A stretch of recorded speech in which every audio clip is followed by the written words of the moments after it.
안녕하십니까. 삼성선물 리서치팀에서 원자재를 맡고 있는 김광래입니다. 이번 유가 전망은 코로나19발 수요 감소와 공급 과잉 우려를 주제로 전망을 시작해 보도록 하겠습니다.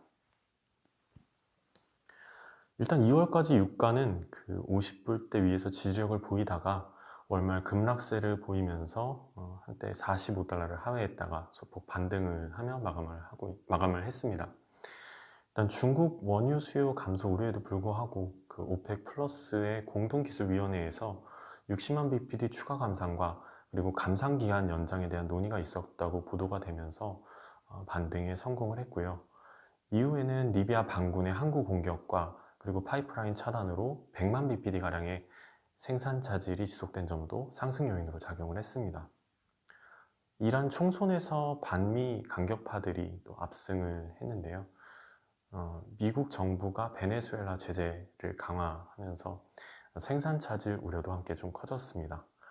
이후에는 이탈리아와 이란, 일본, 한국 등지의 신규 코로나19 환자가 급증함에 따라 좀 상당히 수요 전망에 좀 부정적인 요인으로 작용을 했고요.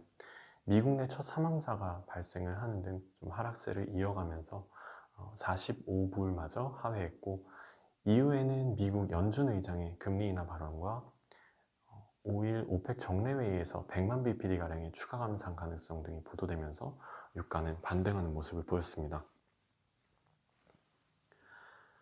추가 감산이 적용된 1월 오펙 생산은 12월보다 50만 bpd가량 감소를 했는데요. 리비아의 송유관 차단 장기화로 생산이 줄었고, 미국과 이란의 대리전이 치러졌던 이라크도 생산이 줄었습니다. 반면 사우디 생산량은 소폭 증가를 했는데요. 면제국들을 제외하면 10개 국가 중에서 생산 쿼터를 지키지 않은 국가가 6개에 달합니다. 오펙은 보고서에서 만약 모든 다른 요인이 그대로인 상황을 가정한 상태에선 오펙이 현재 생산을 유지할 경우 금년 세계 원유 시장은 44만 bpd가량의 공급 부족을 예상을 했습니다.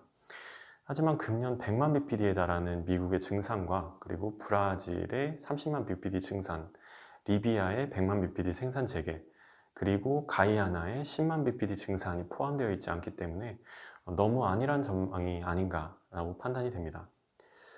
월초 코로나19 확산으로 시장이 공포 분위기에 접어들면서 유가가 50달러를 하회하자 오펙 플러스는 공동기술위원회를 열어서 코로나19 사태의 대비책을 논의를 했는데요.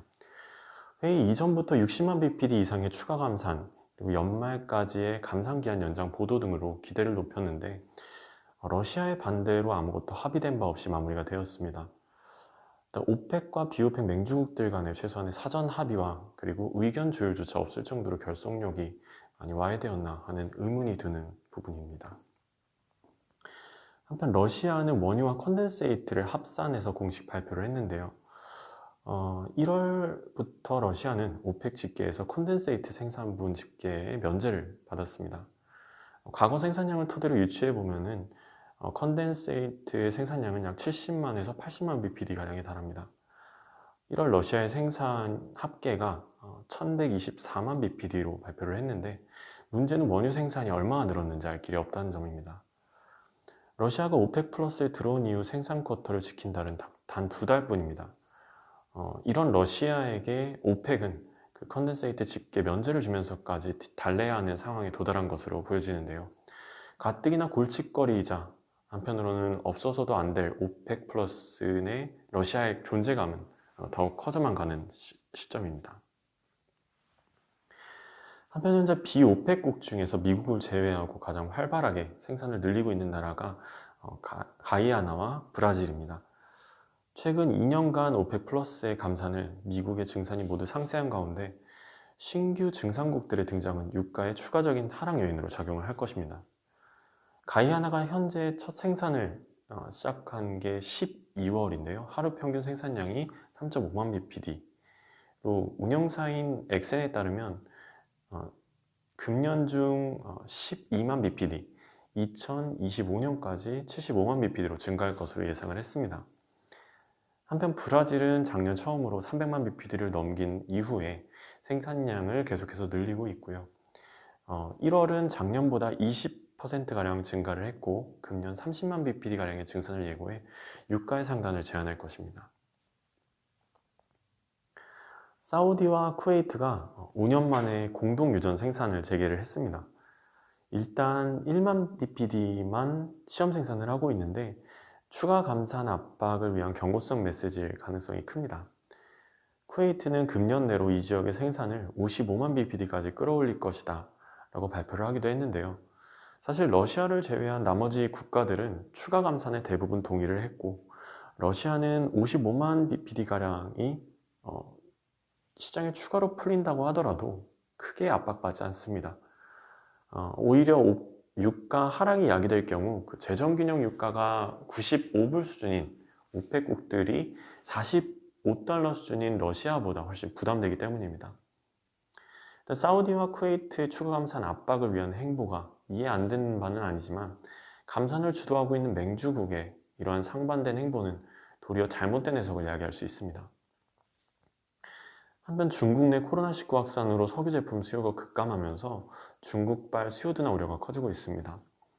중국 내 도시 간의 이동 차단과 주요 도시들의 대중교통 운행 중단 영향으로 자동차 연료 수요가 감소를 하면서 중국 내 정유시설 가동률도 예전 60%에서 50%대 수준으로 떨어졌습니다. 중국 최대 정유사인 시노펙은 국내 수요 감소를 반영해 전체 정제량 중 12%인 60만 bpd를 줄였고 서아프리카 원유 카고 재판매를 시도하고 있다는 소식까지 알려지면서 우려를 상당히 키웠습니다. 한편 미국 정부는 베네수엘라 제3자 제재를 지키지 않은 로스네프트 트레이딩사를 규제하기로 결정을 했는데요. 동사는 미국의 제재를 받고 있는 베네수엘라의 원유를 국제 해역에서 선박 간의 거래를 통해 아시아와 서아프리카에 판매한 혐의를 받고 있습니다. 미국은 동사에 대해 자산 동결과 CEO를 제재함과 동시에 거래 기업들에게도 90일간 유예 이후에 제재를 예고를 했습니다. 인도는 동사와의 거래를 끊고 원유 수입처 변경에 대해서 논의를 하고 있고요.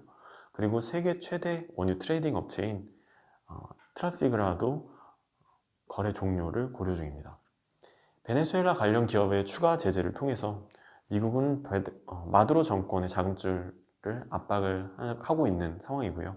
달러 부족에 따른 PDVSA사는 생산과 수출 감소로 더욱 심해질 전망입니다. 또한 리비아의 생산 차질도 한 달 넘게 지속이 되고 있습니다. 현재 리비아의 원유 생산은 반군의 소유관 차단 때문에 과거 120만 bpd에 달했으나 현재는 12만 bpd에 불과합니다. 현재 유엔의 중재로 정부군과 반군 간의 협상이 진행을 하고 있는데요. 이미 반군이 트리폴리 항구를 공격을 해서 한번 취소된 협상이 원만하게 이루어질지 여부는 아직 미지수입니다. 리비아의 주요 수출국은 유럽과 중국인데요. 만약 유엔의 중재로 리비아의 생산이 다시 원래 수준으로 복구가 된다고 한다면 시장에는 한 달간 없었던 100만 bpd가량이 새로 풀리는 셈입니다.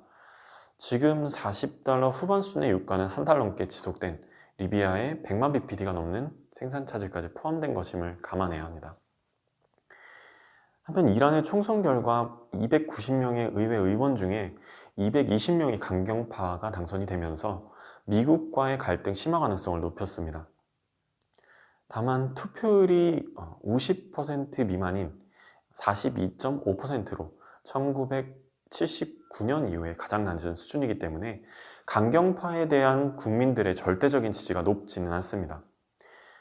중도개혁 성향의 로하니 대통령도 미국의 핵협정 탈퇴 이후에 지지율이 10%대에 불과하고 임기도 내년에 끝나기 때문에 다음 이란 대통령도 반미 강경파 당선 가능성이 매우 높은 상황입니다.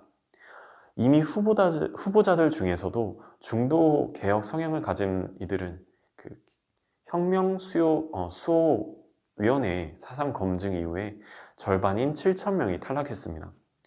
이는 최고 지도자인 하네메이가 사실상 혁명수호위원회의 12명 전원의 임명권을 가지고 있기 때문에 그의 의중이 반영된 셈입니다. 최고 종교 지도자 하야 요구까지 나오는 불안한 정국을 타개하기 위해서 불만을 다시 외부로 돌릴 가능성이 높습니다. 현재 원유 시장에 생산 차질 우려가 아예 없는 것은 아닙니다. 다만 공급 과잉 우려가 더 클 뿐인데요. 일단 리비아의 생산 차질, 그리고 이란 송선에서 반미 강경파의 압도적인 승리와 코로나19 확산에 따른 이란의 생산 감소 우려, 그리고 이라크 내 반정부 시위, 이와 더불어서 미국의 추가 제재로 인한 베네수엘라 생산 감소, 그리고 오펙의 추가 감산 기대도 남아있는 상황입니다. 하지만 금년 100만 bpd 이상의 증산을 앞둔 미국과 20만 bpd의 증산을 앞둔 노르웨이, 그리고 30만 bpd의 증산을 앞둔 브라질, 10만 bpd의 증산을 앞둔 가이아나 등 공급 차질 우려가 생산 차질 우려를 압도하는 상황인데요. 또한 최대 수입국인 중국이 코로나19의 여파로 1분기 원유 수요가 40%까지 감소할 수 있다는 보도가 나오는 등 중국의 원유 수입 감소 우려와 더불어서 코로나19의 전 세계적 확산에 따른 전반적인 수요 감소도 하방 압력으로 작용할 전망입니다. 시장이 가장 주목할 것은 주요국들의 신규 확진자 변동 여부와 세계 최대 원유 수요국인 미국의 지역 확산 여부가 될 것인데요.